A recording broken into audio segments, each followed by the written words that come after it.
In the days of old, when the world was still young, a great flood had swept across the earth. As the waters receded, the survivors found themselves in a vast plain called Shinar. Here, they began to rebuild their lives, united by a common language and a shared purpose. The people of Shinar were industrious and clever. They built homes of mud and reed, tilled the fertile soil, and dreamed of creating something truly magnificent. Their ambition grew with each passing day, as did their skills and their numbers. One day, as the sun rose over the horizon, casting long shadows across the plain, a group of elders gathered in the center of their settlement. Their eyes gleamed with excitement as they shared their vision with the assembled crowd. Brothers and sisters, one of them called out, his voice carrying across the hushed gathering.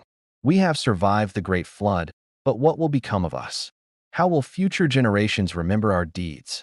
A murmur rippled through the crowd, and another elder stepped forward. I say we build a city, he proclaimed, his arms spread wide. But not just any city. Let us build a tower so tall, its top will reach the very heavens. The crowd erupted in cheers, their voices rising like a great wave. Yes, they shouted. Let us make a name for ourselves, so we will not be scattered across the earth. With newfound purpose, the people of Shinar set to work. They fashioned kilns to fire bricks, mixed clay with straw, and began to build. Day and night, they labored, their determination unwavering. As the tower began to take shape, rising higher and higher into the sky, the people's pride swelled. They used bricks instead of stone, tar instead of mortar. Months turned to years, and still they built. The tower now stretched so high that birds circled its upper levels, and clouds seemed to brush against its sides. From the top, workers shouted down to those below, their voices carried on the wind. More bricks, a worker called, his voice barely audible from such a great height. Lift them up. Ropes strained as they pulled loads of bricks to dizzying heights. On the ground, families gathered to watch, their faces beaming with pride at what they had accomplished. But as the tower grew taller, so did the people's arrogance. They no longer gave thanks to God for their blessings, instead trusting in their own strength and ingenuity. They believed that nothing could stop them, that they were masters of their own destiny. The tower's shadow now loomed large over the land, a testament to human ambition and skill. Yet as the people celebrated their achievement, dark clouds began to gather on the horizon, as if heaven itself was taking notice of their hubris.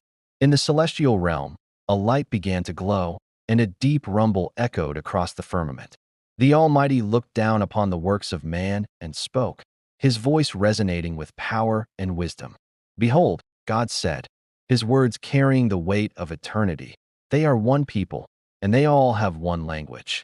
And this is only the beginning of what they will do. Nothing they plan to do will be impossible for them. As these divine words were spoken, a strange light began to descend upon the city of Shinar. The wind picked up, swirling around the base of the tower and rising to its heights. The people, still busily working, began to look around in confusion. Pass me the rope. A man called out, his voice tinged with alarm as he sensed something amiss. But his fellow worker, standing just a few feet away, responded with bewilderment. Quoi? He said, the French word for what? Falling from his lips unexpectedly. Another man, overhearing the exchange, turned with a puzzled expression. What? What did you say? Suddenly, the air was filled with a cacophony of sounds. As people all around the tower found themselves speaking in tongues they had never known before.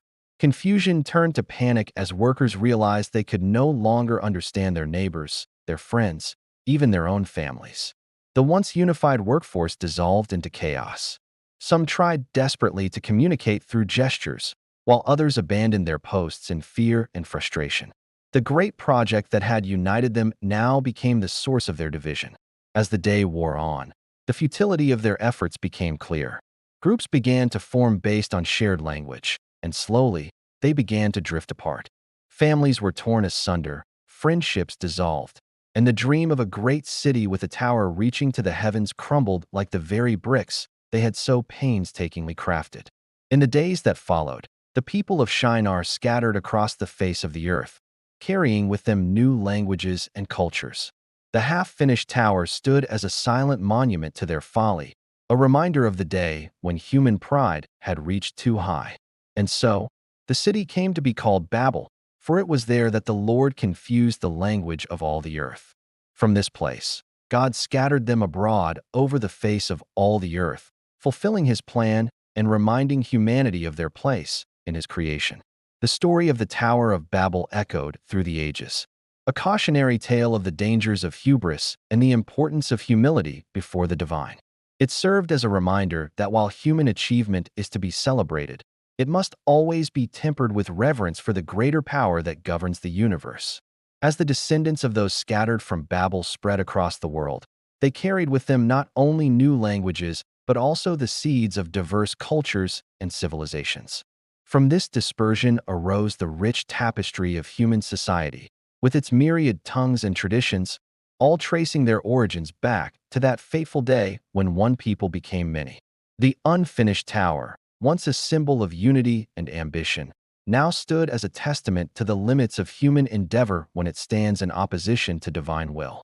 Yet, even in this act of division, there was a hidden blessing, for in their scattering, humanity was given the gift of diversity, of new perspectives and ways of seeing the world.